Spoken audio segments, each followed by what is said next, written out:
Welcome to this explainer. Today, we're unpacking former magician Greg Dwyer's fascinating insights into that really frustrating gap between our intentions and our actions.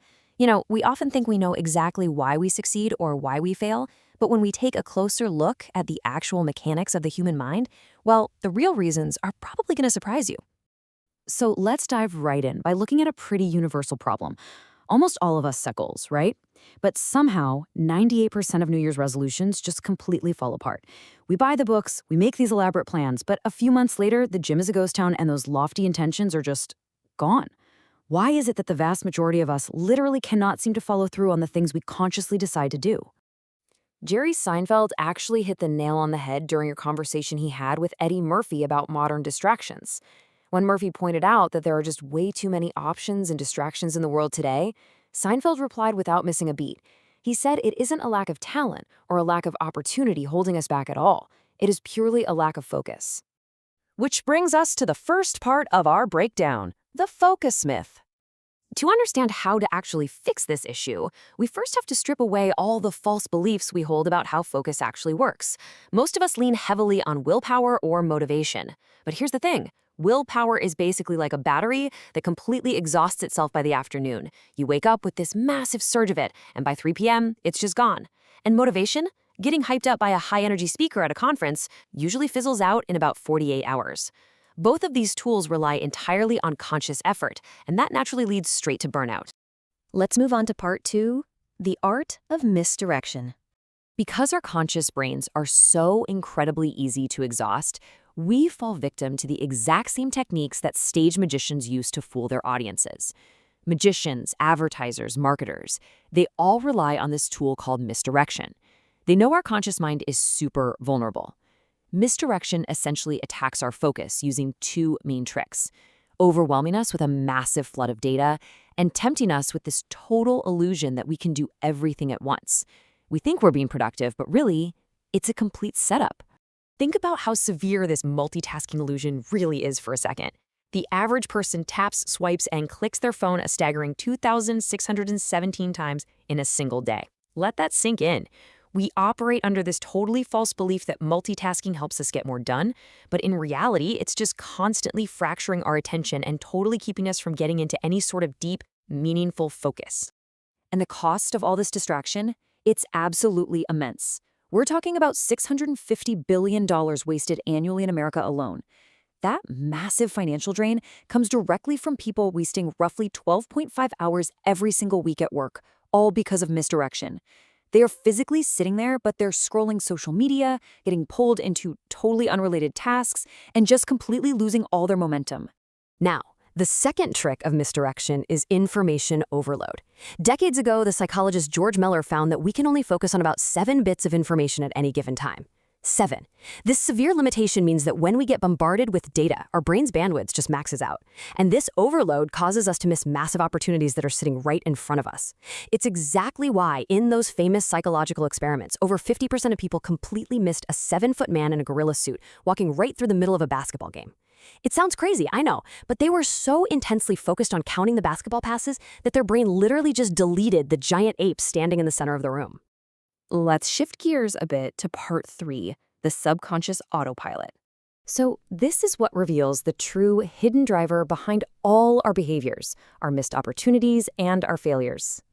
The conscious mind, the part of you that is fighting so hard for willpower and motivation, makes up just 5% of your success. Meanwhile, a massive 95% of your decisions are running purely on a subconscious autopilot. And here's the kicker. That autopilot was mostly programmed during your childhood, usually by the age of 7. Advertisers absolutely know this, which is why they work so hard to lodge those catchy jingles and brands into your deep memory so early on. 90% of what you think, say, and do every single day is simply an automatic habit.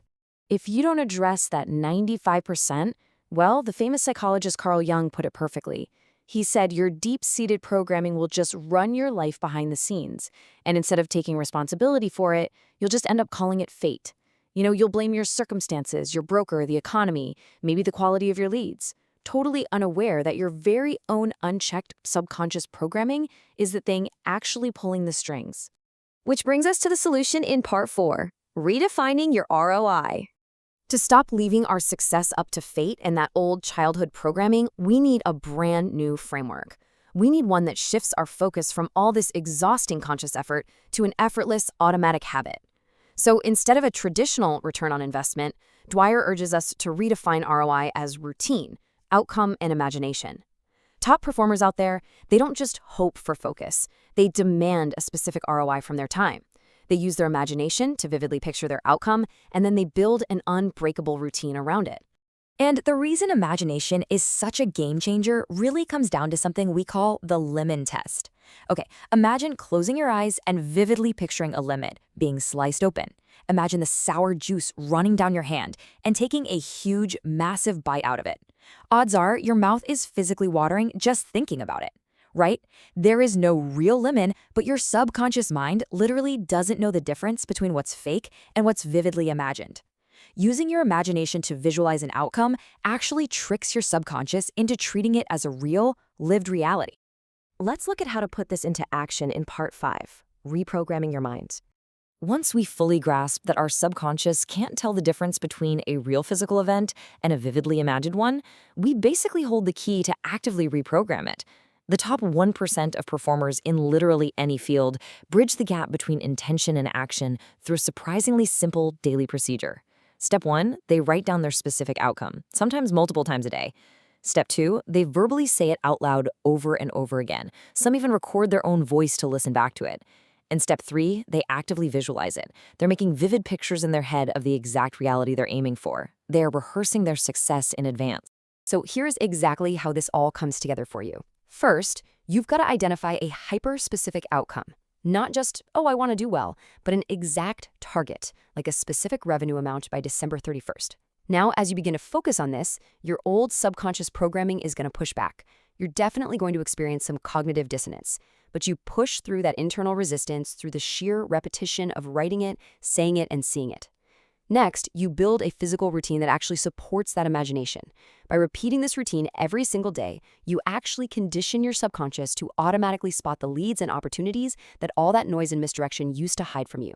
Focus stops being this painful struggle of willpower, and instead, it just becomes an effortless, automatic habit. Ultimately, your mind is always at work. Your subconscious is constantly absorbing information and running your daily habits, whether you realize it or not. So this leaves us with one really vital final question to consider as you step back into your day.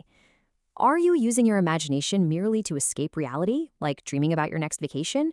Or are you actively choosing to use your imagination to create your reality? The choice is entirely up to you.